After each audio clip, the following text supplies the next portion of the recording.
যাকে ভালোবেসে বটিধারী দিদিও বলা যায়, তার আরো গল্প শুনে নেব, তার সাথে নিজেরও কিছু মতামত দেব। শারীরিক অসুস্থতা আর মানসিক যন্ত্রণা কিছুটা কাটিয়ে আজ আমি তোমাদের সামনে আবারও, হ্যাঁ অনেকেই আমাকে দেখে হয়তো খুশি হচ্ছ, কারণ তোমরা অনেকেই আমাকে মেসেঞ্জারে মেসেজ করেছো, খোঁজ খবর নিয়েছো।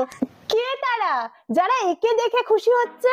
আমার পাশে থাকার আশ্বাস দিয়েছো, আমাকে ভরসা করেছো, বিশ্বাস করেছো। পাশে থাকবে বলেছে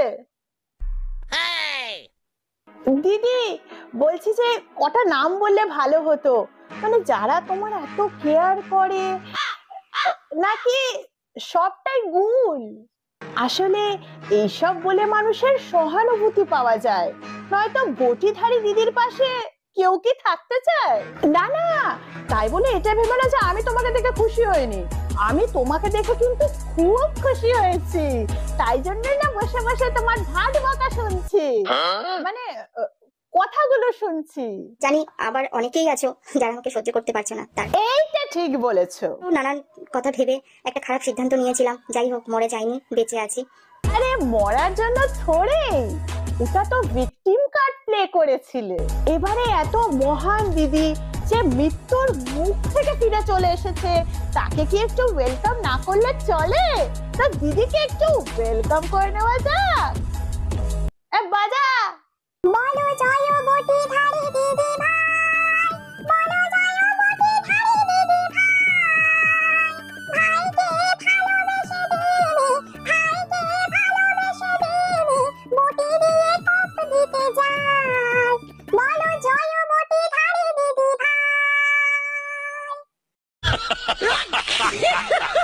মানে একটা মানসিক যন্ত্রণা, একটা কি বলবো, কি কি বলবে?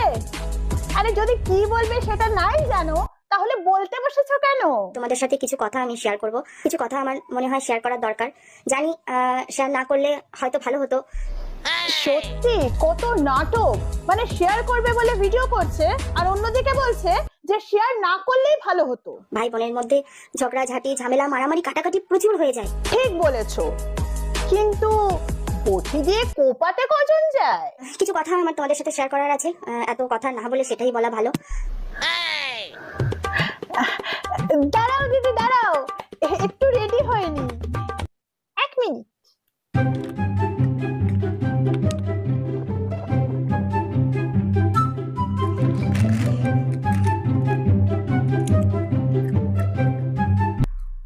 এবারে বলো, তোমার গল্প শুরু হলে তো আর শেষ হবার নয়। আসলে কি বলবো, এই বলতে বলতেই তো ঘন্টা পার হয়ে যাবে।